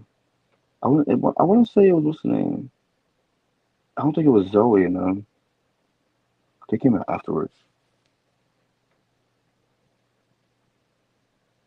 Damn. So you said The triple threat was Zelina Vega. Zelina Vega, yeah. Lyra Valkyria. Who was the third? And Ivy. It was Ivy now. You was right. Okay. Yeah. Right. Sorry. But yeah, like I mean, I like the fact that again, I'm not sold with Lyra Valkyria as much as I am Ivy now and Zelina Vega. Zelina Vega doesn't get the shine that she should get, and I've said that a couple weeks ago. I'll say it again today. She needs more shine than what she's getting. She's way more than just a manager. You have always said that. Ivy Niles just as good. Again, she needs more shine than what she's getting. Stop just having them take losses just because of the fact they're in groups. But I mean, like again, to then have what PFV come out and attack Zelina, if I'm not mistaken. Yeah, Zelina. Yeah, it was Zelina. They attack her just to kind of go. No, I'm wrong. They didn't attack her. They attacked Dakota Kai. But either way, it's saying those women matches again were so wishy-washy that you start to forget certain things, and you just wonder why certain people aren't in positions to be in certain positions. You know what I'm saying? It's like they don't get enough shine. They should, for sure. With that being said, it goes to Dakota Kai's match. Her losing to Liv the way she did. I ain't like it. Because again, you're out here building Dakota Kai to be a contender for the Intercontinental title Saturday. She's in the finals on Saturday. And you have her take this loss the way she did. It's kind of fucked up. You know what I mean? It's not like she was out here facing somebody else who's also in it. No. She faced the champion. You have her lose to the champion. Just to build up you know what I mean, other people coming out and putting her in a different type of feud. Because what you did was, really, you hyped up another feud. You hyped up Io and Liv. You hyped it up. You did all that just to hype that one up. And it kind of does everybody a disservice because like they just thrown to the wayside. To the wayside. You know what I mean? It's like if on Raw, if your name isn't necessarily Liv Morgan, if it's not Rhea Ripley, and right now Io Sky, you're not really pushed the way you should be pushed. This is where another woman, Nikki Cross, or somebody from NXT can come up and get that push that other people are not currently getting. Yeah. Because like you said, Rhea, she gets it. She gets it all the time. So at the end of the day, we all know Rhea's until Charlotte's coming back and Becky possibly. Even though me and you not really the biggest, I'm not the biggest Becky Lynch fan. I'm not either. I mean, I got her there because the wallpaper was tough, but right. You get me. I'm not the biggest Becky Lynch fan as well neither, but the company pushes her, so yes. she will get that push that we say that possibly some other people should get. Overall, for sure.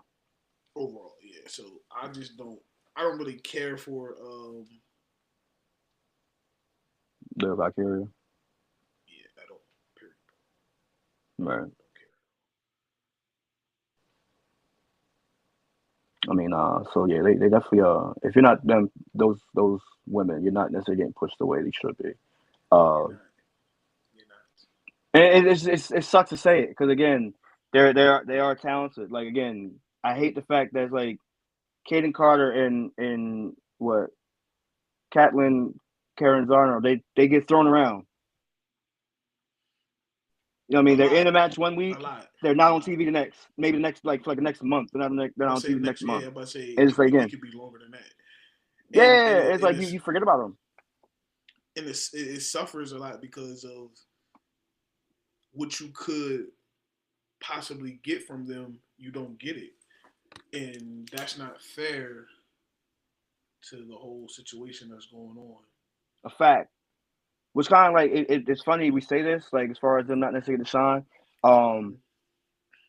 Sonya Deville cut a promo on like Instagram, and it was mentioning her the fact that she's not included in any of the tournaments. You know what I mean? She wasn't included in any of the tournaments, and she's overcome a lot personally, on screen and off screen. Right. You know what I mean? And she doesn't necessarily get the push that she should be getting. You know what I mean? Granted, it might be kayfabe. It might just be off for that push. But I mean, I do like the fact that she mentioned it because again, Sonya literally is a great worker. You know what I mean? A great personality on mic. She's the one that speaks out of her group. She the one that brought them all together. And then right there, it's like you need that. You need to build those type of things because if you don't, you just forget about them. You know what I mean? Like she reminds you of this stuff. Yeah, they fall to the wayside. You know what I mean? And it's like you need a catalyst in a group to kind of push y'all to that level. And Sonya Deville definitely needs more shine than what she's getting. But speaking of groups, this leads into the next part. Yes, sir. Last week we had a great new day. Well, not necessarily a great one, but we had a new day being told. A new day was upon us with Kofi and Xavier. Right. The biggest swerve. One of the biggest swerves that happened in wrestling in a long time that actually had the fans really like, what the fuck? When we think they're going to go against each other, they partner back up to go against Big E. But go ahead. I will say they did fuck up on one part. What's that? They showed last week's promo, and Big E said he's gonna be a manager. And he's gonna be there. He's gonna be there every week to be their manager. Big E was not there tonight. Big E was not there tonight. So you got to think about it. They didn't want him to be the manager no more. So naturally, why would I be there if you don't want me to be the manager? I'm gonna still be there for me. Yeah, but he said he was only coming back to be their manager. But okay, but saying all right, well maybe that's just the tease that he's going to give for simple fact. It's like he's clearly going to want everybody going to want him back. As we heard the crowd tonight. Why? Because again, it wasn't until Xavier Woods decided to speak where the crowd went nuclear. I mean, Dominic Mysterio levels of heat. Of heat. Crazy. Be honest with you, that's what made me want to do the show tonight. Because the nuclear heat that the crowd was giving off, like you said, it was Dominic Mysterio heat. It was literally it was Solo Sikoa booed them out the arena, like genuine, no piping, 100% genuine. Yo, I want to talk about another thing when it came to the New Day tonight. Them starting the promo in the back, Xavier taking the camera, and Kofi and him walking through Gorilla all the way out into the ring. So it hit that they didn't have music for him yet. I don't believe they have music for him yet. It hit that. It definitely hit that. But it also showed the fans' emotions of how much they hated them too in this moment.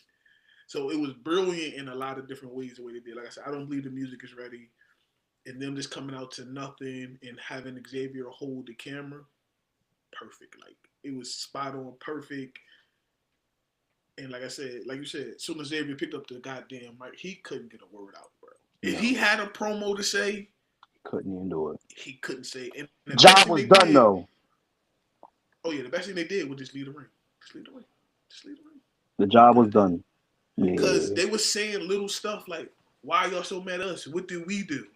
It was the little things they were saying, like when he put the camera down on the ring step and before he walked up the steps. Why are you so mad at us? What did we do? What did we do? We didn't do nothing. Like, so they playing the victim in a situation, which is fine to play the victim in a situation, so they can. When Big E comes back, it's over. That's all I'm saying. When Big E comes back, man, it's already over. I mean, like he's over. He's over. Like, so I mean, it's a guarantee. The fact it's like when he comes back and even says a word to them, crowd gonna be eating out his hands. I got one thing, right? Could you see? Because Big E is gonna be limited when he comes back in the ring. This is after Royal Rumble. And you think I know? Could you see Big E having a partner? I'm already doing the walk. Big Femi and Big E. Who? Obafemi. Oh.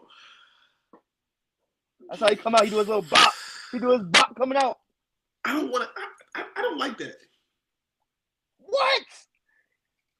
Because it's going to take away from Obafemi being okay. But then again, he got to start somewhere. So you got to start somewhere. Okay, you're right. You got to start somewhere. You have to start somewhere. Who'd you have in mind? I didn't have nobody in mind, honestly. Oh, damn. It literally just came to me of him, because I know, like, you know, coming back off a neck injury like that, even like with Edge, and even though with Stone Cold, like, even Edge being in that other company, even when he was with WWE, he didn't work a lot of single matches, except for, like, it was big, like, PLEs and stuff like that. Even same stuff. That's one thing Tony Khan is doing right. He's not letting Edge go out here and have one-on-one matches a lot, even though Edge is hurt right now, so he can't. But that's just only one thing he's doing right. Edge is not having a lot of one-on-one matches because he's still limited of his neck, even though he's cleared to wrestle, but he's not 100% clear to wrestle, in my opinion. So same thing with Big E. I believe that they will have to do the same thing with him because he's not going to be wrestling in and out like that. Yeah, they're gonna protect him. They're gonna protect him to make sure again. So until he gets out that ring rust. You know what I mean? They're gonna protect him. To preserve him though. And of course. Just to preserve him. Of course. I mean, no, I like the idea. I like the idea of him having a tag team partner. I don't know who though. But reason why I say how you say his name? Obafemi. Two big guys. I don't want to see it. Give me True. somebody that can do a lot of the bumping work. Like, because you think about it, him and Kofi, it's gonna be them two versus Kofi and Xavier. So Xavier and Big E, and give me somebody else that could just fly around a little bit. I don't know who, but we got some little time to figure that out. I mean, somebody will come along. Who? I said we got time. If he wasn't a bad guy, he would fit in this right now, and I would be Carmelo Hayes. If he wasn't like bad. that. I would like that only if Trick was on the other side, but they ain't working. You know what I'm saying? Yeah, I got what you're saying. like that ain't gonna work just because of the simple fact that Trick Williams come back, where whenever he comes to the main card, they're gonna have to figure out who's the heel, who's the face. We know who the face is gonna be. Yeah. And it ain't my man Mello, but I definitely like the fact that they did that today. It felt genuine. It felt real. Like you said, them walking out was the best thing they could have done. No, that shit was dope, bro. Yeah, no music to it. Gave me like, I know that like he had the same music eventually, but it gave me the vibes with like what Dolph Ziggler used to do it. Dolph Ziggler came out one time, and again he would interrupt his music, just walk out quiet. You know what I mean? Granted, he still wound up having the same music, but it's just Roman Reigns again. He didn't show up in ring like that, but when he did, of course, he still had that one music he had first. He said that the change is coming. Like yeah. But like he gave that build up again. With them, I don't think they have to say it's going to be a build up because you already know it's going to be a build up. They can't keep power positivity music if for a fact that we heal. You know what I mean? But see, they also playing the politically correct. They're playing the dummy role of we did nothing wrong. They're right. They're playing victim. They're playing the victim right now. So, but they did the best thing by not putting the music on because it wouldn't work with their persona that they're currently going with. And no, I like it. I like it a lot. So what we got next? Next is what main event? Saturday night main event. Let's go through this. I was talking about the main event. The main event. Oh. We don't really have to talk about it, but I mean, it just. All right, Rhea Ripley won. She beat Raquel's ass in an Anywhere Else Falls match, but you still gotta pin him in the ring. That didn't make sense because again, Anywhere Falls is Anywhere Falls, bro.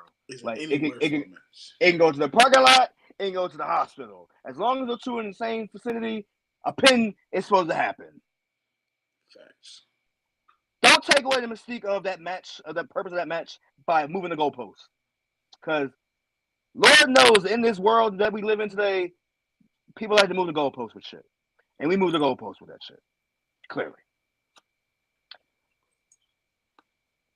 So, like I said, that happened. Of course, then at the end of the match, you get Io and you get Rhea holding the title with each other. And then I'm happy they didn't do the Brock Lesnar and what was that year when they Roman Reigns when they pulled the title. Yeah. I'm happy they didn't do that. I'm happy Triple H was smarter than do that. But I mean, like I said, I thought we was like I said, I don't know. It's not that I'm saying I don't care about these matches. It's just again, if your name is not Rhea Ripley, Liv Morgan, Io on Raw, you're not important. And again, they did that right there just to kind of give you those important factors. But again, it's still the same three that are being rehashed inside of main event picture on Raw. Once they get more people, again, people stop getting injured as much, then of course we'll go from there. Well, most people stop getting injured when it's WrestleMania season. Everybody will be healthy then. Everybody comes back around then. Everybody. But my thing is, but that's the thing. It's like you have Royal Rumble all the way in February. You got to bring somebody back between now and February. Somebody needs to show face. You need to give me a video package of somebody returning soon. Like we used to, like God knows they did it with fucking Cody Rhodes a couple years ago. Was like, well, Cody will be back. Again, with his whole fucking, with his pectoral being tore off and all that shit. You know what I'm saying? Like, give me something. Because Lord knows we didn't see the return last week, but guess what we did get this week? Exactly what we're going to lead into next with the damn Saturday Night Main Event. We got a match being made, which I love. We now have Drew McIntyre versus Sami Zayn from the rip. Let's talk about that match, go in that prediction right now. Hold on. Before we talk about the prediction, the promo. The motherfucking promo. Sami cut. Oh, like we said, Sami going to drive it home. Sami going to drive it home. The motherfucker just out there spitting gospel, bro. I mean, you want to add CM Punk to it? Oh yeah, Cody Rhodes CM Punk sit down was immaculate too. If y'all haven't watched either one of them two segments of talking, I know me and Matt trying to move through the show kind of quick, but we're gonna hit on it a little bit. All three of them master on the mic. CM Punk, Seth, and goddamn Sami. Cody Rhodes need to sit down and take notes. He need to take notes from his opponent too on Saturday night. How to do it too, because like, hey, add Drew to that too. Because Drew's thing was great too. But go ahead. Yeah, we had some good mic moments tonight, and I know, like I said, me and Matt moving through the show kind of quickly, but all of them killed it in the mic tonight. Sami drove it home. They all had eating up the palm of their hand, no Diddy, for sure, of what the stuff they were saying, and especially how we got to the Sami and Drew match tonight. I'm not mad at this match being added to the card. It actually brings the card up to how many matches now? I think we got 4 nights. We got 4 nights of matches, bro. In 2 hours, though. That means they getting us with wrestling. They're not playing. They're not giving us no promos now. They cutting their promos now. They're giving us no filler. None. They're giving us like how I like my crab cake. All crab meat. No filler. All crab meat. No filler. No filler. I was shocked because, you know... Straight shot, no chaser. I would say that, but I had apple pie tonight. Damn. God damn. Sorry. It's all right. My name ain't Richard Coles. I'm just David Jr., by the way. Yes. So hold on. I'm trying to make sure I'm reading how many matches it is on this card. Saturday night main event. All right. So come on. Don't do this to me. Why you acting like a hoe? But that gives us 6 matches.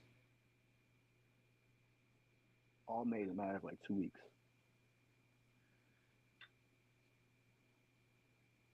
All made a matter of 2 weeks. And good matches, not just some filler bullshit. Hey, if we're going to do one thing, we're going to do one thing right.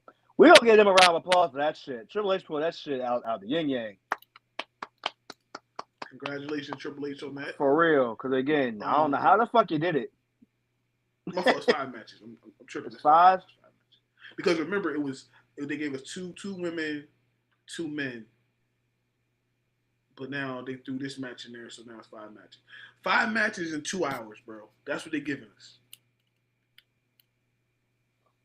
I ain't mad at it. That means we coming. He's following that. We're coming on. We're coming on straight to a match. Yeah. Only thing about this is on NBC as well and streaming on Peacock, so we're gonna get commercials. Who? Well, not us, because we're gonna be on Peacock, but like who? I ain't getting no commercial. I don't pay for commercial. Yeah, I don't pay for commercial either. But NBC has been a 2 hour special. They're gonna squeeze in their commercials. It's not gonna be 2 hour free. Hell no, they ain't making no money if it's 2 hour free. Right. I mean, we'll get your promos in the back, but again, it's still for the fact it'll feel like a regular PLE for like it'll feel like PLE, even though it's not really PLE. It's just a special. So, since we talking about this match right now, we're gonna jump into our predictions for Saturday night. Sammy versus Drew McIntyre. What you got? Drew McIntyre. I 100% agree. Unless Jey Uso, if Jey Uso comes out, fine. Jey Uso interferes. However, I feel as though they could actually write him off right now. I wouldn't be mad if Jay took a nice time off with his brother and they come back together and go for the tag team titles again. Or just come back for the Rumble. Rumble's so far away. No. I'm not even gonna say. I keep saying again. Rumble's in freaking February. They could come back. He come back. Netflix. Netflix. He come back for. He just come back for Netflix. He just take over right now. Oh yeah, the Bloodline. But I definitely got Bloodline. Got to be there. So all the reason why again I see Drew taking his dub clean. I mean, I would like it. Drew needs it. Coming on. Oh, for sure. Shit. Drew needs this. Him even cutting that promo tonight again. It just more alludes to it, and he still ain't done. He ain't done with CM Punk. I hope you know. But yeah, and it's enough time for them to do something until we get deep into Mania season to figure out exactly where they're going to go.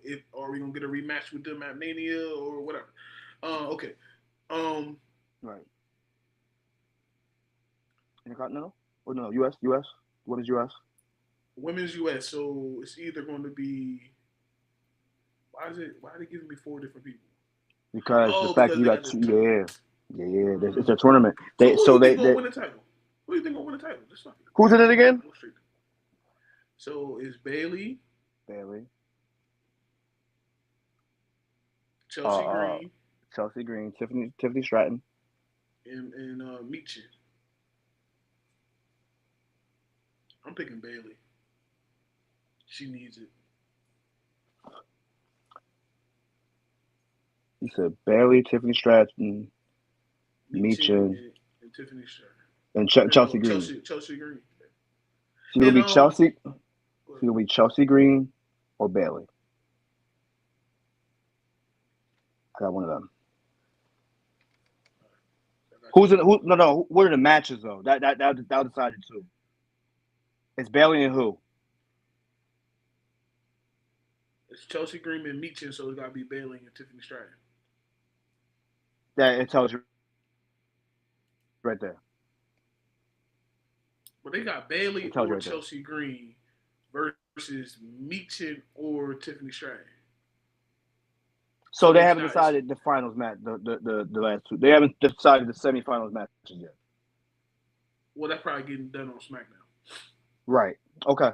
Either way, I still got it's either Chelsea Green or it's Bayley. It's one of them. So that's what you think the final match is going to be? Yes. For the finals. I say Bayley winning. You say Chelsea or Bayley. All right, I'm gonna let you slide on that because we don't know what the hell Friday gonna happen. So I ain't gonna. All right. Then we got Liv versus Io Sky.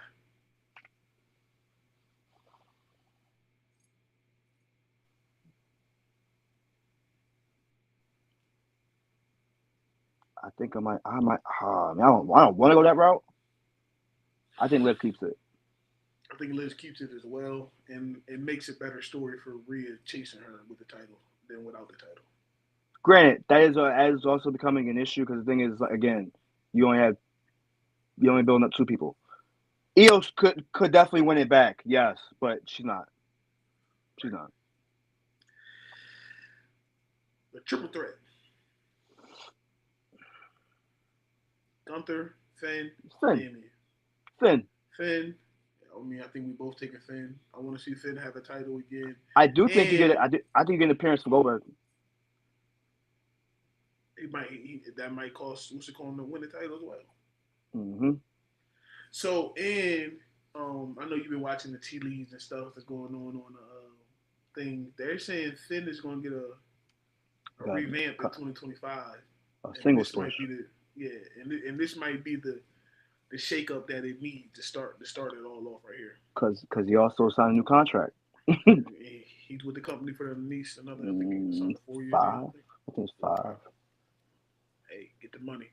I like how they announce the contract signings, like how they do with like NFL players. Mm-hmm.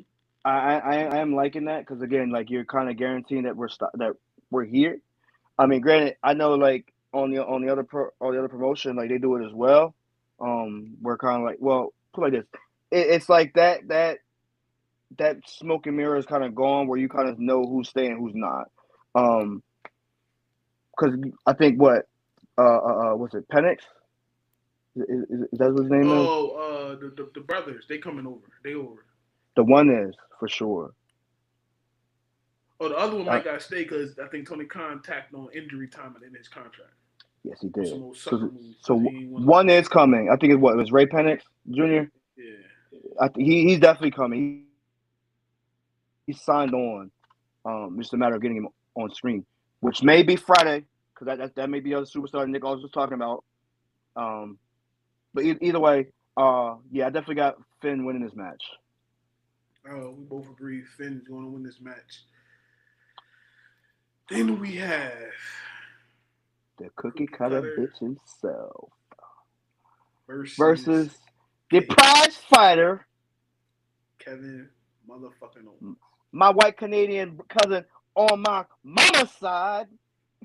White Canadian cousin is diabolical. Because I have biracial cousins already, but either way, it's just no. I know. I'm saying to the world. I'm saying Whitney. She's one of them. But let me just say the simple fact that bring back Stings. He said. I'm not mad. But so I like the attack that happened on Friday. Man, because now if I'm saying Finn's winning, hell, fuck it. Kevin Owens win his match. Is my prediction. Kevin Owens not winning. Again, I just got down my shield right now. I'm dying on mine too because I said Cody's gonna make it through the year with the championship, and you second guessed it. No, I mean I don't. I want to be wrong. I want to be wrong, but I think I'm going to be right. But if KO pulls this off, I ain't got no problem saying Matt was right. But I think I'm. I mean, because you think about it, it'll be both of them. It'll be both champions who ain't been champions in a minute that have been working their ass off for so long to finally get the title back. However, it's just the fact that do you have two heels hold the title? No. Right. That's the only reason. I'm willing to give it to Finn, but I can't give it to KO and Finn at the same time. No, and I'm with that. That's why I say I'm gonna have to just down my shield with this one. Like I'm gonna stick to my guns and say Kevin's gonna win, just because the fact is like I am anti Cody, on certain with certain shit, huh? You anti Cody is crazy. What? I'm just saying, like you to me being anti somebody mean you don't want to see them on your wrestling screen at all. Not even just that. No, it's not. Yeah. It's, all right, let me just not say that. Let me rephrase it. I'm totally against them. I'm over Cody. Let's just say that. I'm over Cody. Like I'm over. The story was told at Mania. And now it's over. It's over. He's a boring champion. I understand. I understand exactly what you're saying now. But if Cody's a mid-card champion, you're not gonna be mad. No, because he's a mid-carder. All right, listen, man. Matt be doing our list every week. I ain't gonna lie. This motherfucking list right here, he came up with 5 hardcore matches. Me and Matt did some talking offline, and we ended up adding 5 OMG moments. You want to hear something funny? What the fuck happened now? I got 10.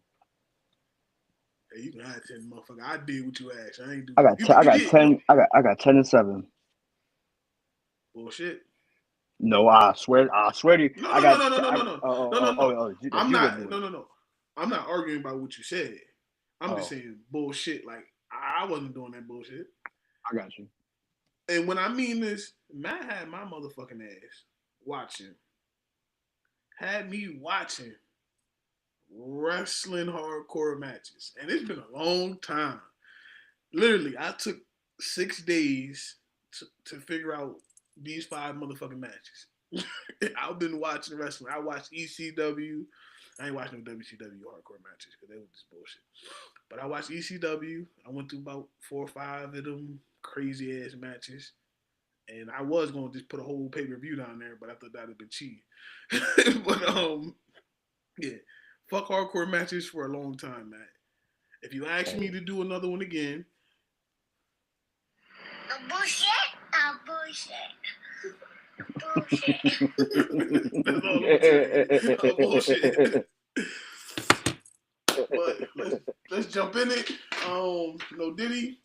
This was your thing, so you go first. And so when we say hardcore matches, and I just want to make sure we clarify it, what do we consider as hardcore matches? Anything goes. Anything goes type matches. Again, like a street fight, bloodshed. Cage match. Anything that you felt was hardcore. You ready? I'm gonna start number 5 on my hardcore. You want me to go 10? You want me to go whole list? You got it. Right. Fuck it. Number 10 on my hardcore matches. Triple H, Shawn Michaels, 3 Stages of Hell, Armageddon 2002. Boy, I just watched this shit last night too. Again, that match is crazy.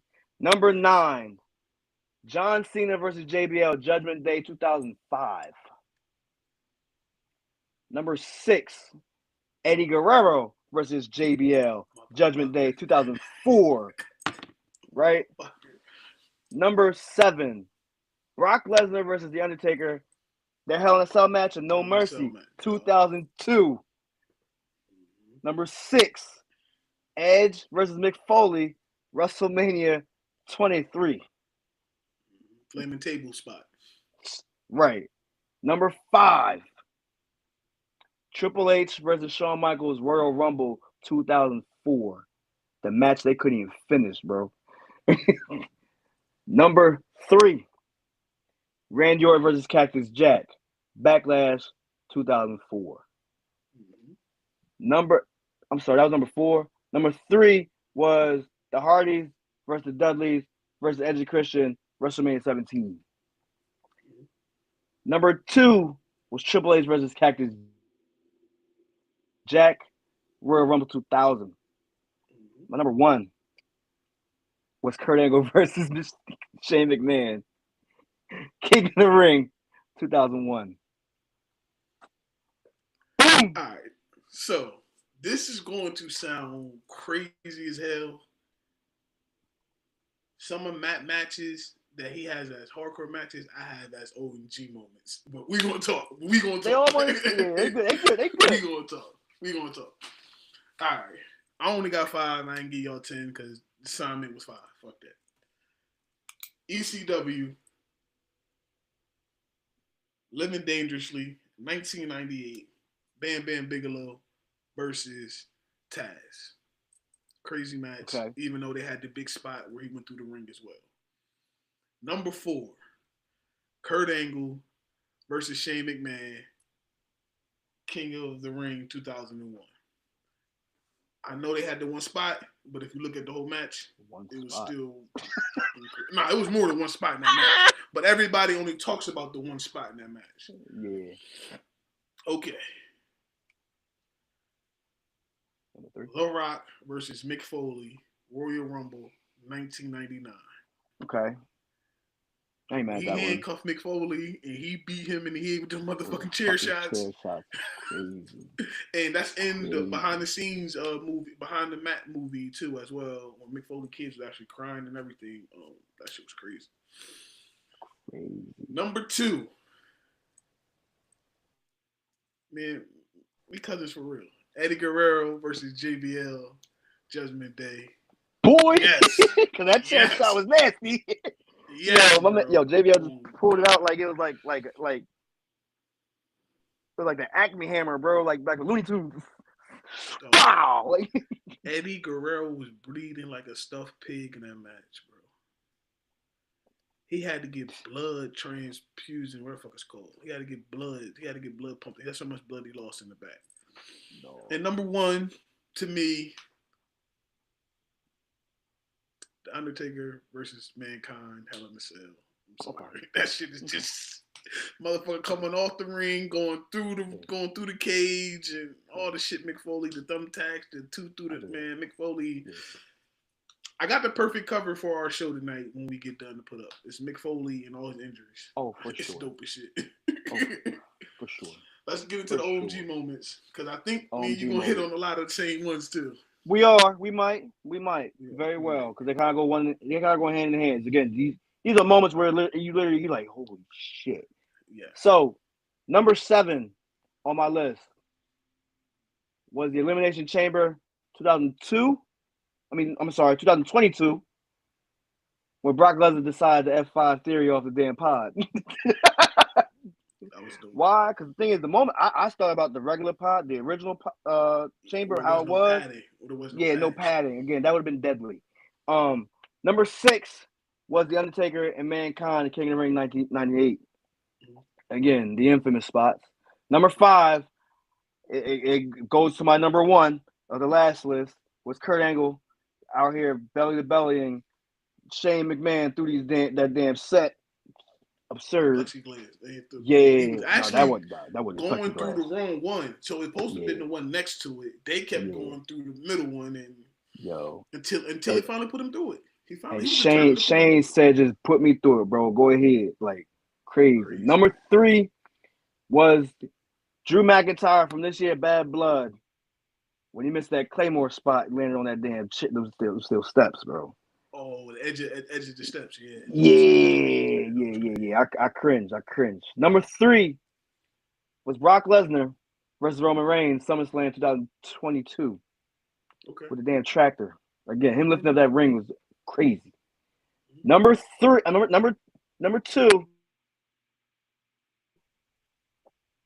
If I'm not mistaken, last one was 3. This is number 2. Number 2 was Shawn Michaels versus Ric Flair at WrestleMania 24, when Shawn missed the moonsault from off the apron and landed on the table. On the edge of yo. And number 1, Randy Orton versus Brock Lesnar, SummerSlam 2016. How Randy Orton was laid out from them elbow shots from Brock, bro. Oh, in a bloody mess. Bust him open the hard way. Yes. And just left him there because the match had to be called off. Yeah, I know. Yeah. Those are my OMG moments. All right. Matt took like a traditional like crash out match. Matt crash out. But mine is a little bit different. I got 5 for y'all. I actually just started one when me and you was talking. So number 5. The Undertaker, WrestleMania 25, the die spot where he almost broke his neck. That dude from the Dominoes. His name is Sim Snooker, bro. Yeah, his name was. He got the fuck out of the arena before Undertaker match was over. That's what the fuck he did. His name was. He was let go later that year. Yes. So he was good luck on your future endeavors, sir. Because you almost killed the Undertaker. You almost killed the Undertaker. Yeah. So I just think about that. So number 4, it's like a 2-in-1 because you see it.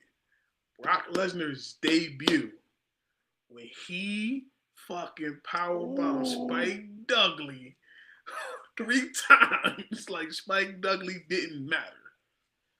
I mean, that's Spike though. Yeah, but the powerbombs was crazy. And don't forget when Matt and Jeff try to attack him and that loud ass chair shot. Oh yeah, dog. He ain't go down. Ate it. Wow. All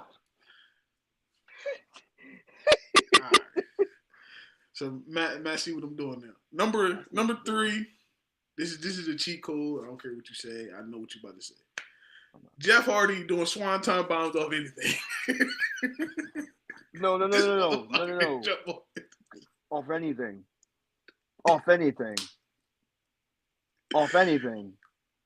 I'm not Tall mad. ladders, fucking Stage stairways, a stage set. off the tractor trailer on Umaga. If you name it, Jeff Hardy done it. So Jeff Hardy, Swanton Bomb, I'm just label that all as one. The Number grandfather for a lot of them.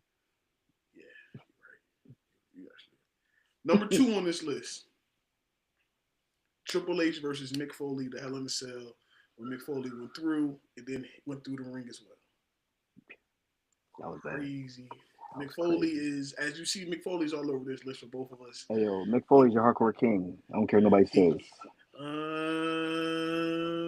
You trying to give it to Terry Funk? I hear you, but at the same time, no. Mick Foley is literally the king of hardcore. You want bad? In America, yes. I'm not going. Whatever. Again, you can only be king of certain. The New Japan death matches is different. They different over there, bro. I don't want to talk about no death matches, period. Because we talk about death matches, we all know death match king. All I do is get a fork to my forehead. You know what I'm saying? But all right. Number 1, Shane McMahon, Steve Blackman, when Shane took the dive off the Titantron, bro. Yeah, dog. No, it was crazy. Shane McMahon is a crash out. Crash out king. I don't know if he did it. No. He's your crash test dummy. He's the one you tested on when you don't want to do it. Yeah, you're right. Because Shane will do it. So, because this is what we're going to do. We get to the end of the year. I don't think our list can change any more than what we can have, right? So, next week's show.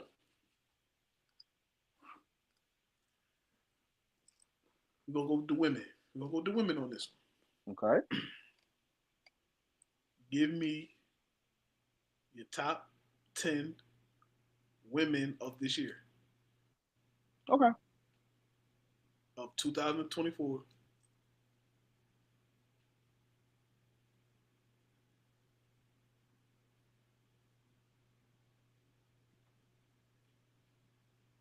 Why are you making that face? Oh, we know why I'm making that face. And I mean, not just looks neither, bro.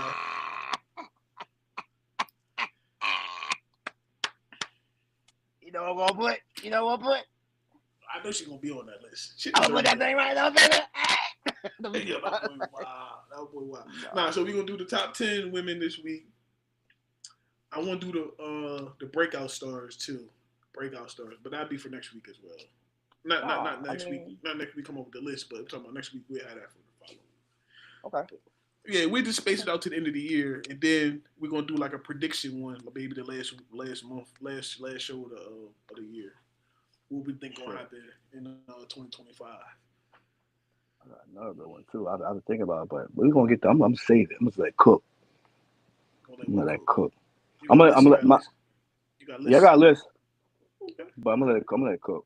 I ain't going. Next week it's really yours. So I mean, I can space mine out throughout to the end of the month. It don't matter. No. You do one, I do one. You do one, I do one. So. I mean, no. You said no. My list was again your most underrated ever. Ever. What do you mean by underrated? Because I feel like we did something like that earlier when we did the. We did impact for women. No, but I'm saying when we did the champion who didn't wrestler who didn't win the heavyweight champion. I mean, no, we did it, but for heavyweight titles, I'm talking about in general. People that again should have deserved the push, didn't get that push. Think about it. It's not an official list. No, we can do it. No, I'm not against doing it. We can talk. Bro, I like this shit. I mean, it make me think. Again, shit. I like this type of shit. I text you over the weekend because there were certain matches I looked at and I was just like, yo, they're actually like, why didn't they get the push? You know what I mean? Versus the person that did get a push being shoved down our throats. Now she's a legend. You know what I'm saying? She's an icon. Who, Her Mickey leader or icons, huh? Oh, Trish. Yeah. Mickey James. Now they want to put her as icon status as well. I was saying Victoria was one of those ones that again they missed it. They missed the opportunity with that one. Do you They think could they have been missed with something Mickey special. James though? Honestly, I feel like she fucked herself up. okay. But you said underrated or didn't get a push. How you Underrated, underrated. Underutilized? Underutilized. Yeah, that's word. Or misutilized. Misutilized. Either way, there's the opportunity that WWE missed that they should have kept. It was lightning in a bottle. They didn't open that door. Top 10 Miss Superstar in WWE. Yeah. I'm with that. Matter of fact, I might need 2 weeks to do that, so I'm happy you said it. So that won't be next week's. We won't reveal that next week. We will reveal it the following week. But I'm with that. So next week's is what again? The top 10 women of this year. Okay. Top 10 women of this year. And like me, so listen, me and Matt, we officially live on YouTube. It's our first night on YouTube trying this out. So we probably go live around 10:30 after wrestling on Mondays, unless I change the show. Most of the time it's always me change the show. It's never him. I give him that. But whatever, that's beside the point.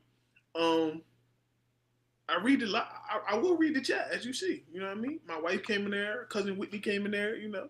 So we will read the chat. And if anybody want to challenge this list, 10:30. Feel free. Pull up. You see the live underneath our name, Rock Boy Network. We live, bro. We on here. And if you want to come up, I can send you the link. So don't be scared. Like, we ain't scared to have nobody come up here with us and talk shit with us. Just be prepared. That's all. as me, my wife, and a couple others say, SOB, stand on business over here. Gotta stand on business when you come up here with the SOB. So don't be scared. Stand on business with the SOB with the SOB. But though. So yeah, like I said, we just tried this out. It's our first night going live on YouTube. I like it. We probably end up doing it again. Hey Mom, happy birthday! Cause it's definitely December 10th, and you know what I mean. Cheers to you, another year in the books. That's super dope. Happy birthday to my Crystal as well. Hey yo, I know if anybody seen my solo show I did on Numbers Over Nonsense, I was promoting my sisters and they hat. And Matt, we gotta get you one. I know you got the motherfucking braids and shit. I mean the dreads, but you still gotta get one. I put one on. Yeah, I mean she customized them to the fullest. They just better. So we got silk inside it. That's all. Y'all can scan that QR code. The link will be in the motherfucking description. Z&D Creations. And she get them out to you. I promise you. You order it and you have it less than a week. And she hands makes them all. Matt, what else we got going on, cuz? That's pretty much it. I mean, hey. We still got our sports show. We on our second week of doing that with the fellas. That shit's super dope. That shit going well. So I hope y'all check that out too on the goddamn network that we're working out. But besides that, man, Matt, we good. We chilling. Matt be over the house on Wednesday, eat some roster pasta with me so he can shut the fuck up. Why I shut the fuck up? I ain't gonna shut the fuck up even when I eat. Watch. Yeah, we might go. Yo, listen. No bullshit. On Wednesday, we might end up live on TikTok or live right here on YouTube. I don't know which one yet, because me and him together is no good. I don't know how late you can stay out though, bro, because I'm good off work till like 8:30, 9 o'clock, bro. No, he's not. I gotta get the boy back. I got him on Wednesday. He got school in the morning. I go back to work Thursday too. So I don't know. All right, well, we'll have to do that another day. We'll figure something out. We'll figure something out. I mean, you might just have to come by and pick up the food while I'm at work from the wife. That's all. Cause I ain't gonna be home if you gotta come by early. But that being said, episode number 13. We still ain't get canceled yet, bro. Damn, they canceled. Yo, we out. We catch y'all next week. Hey, sign out. Right in the 2 hour mark. No, I'm more than 2 hours.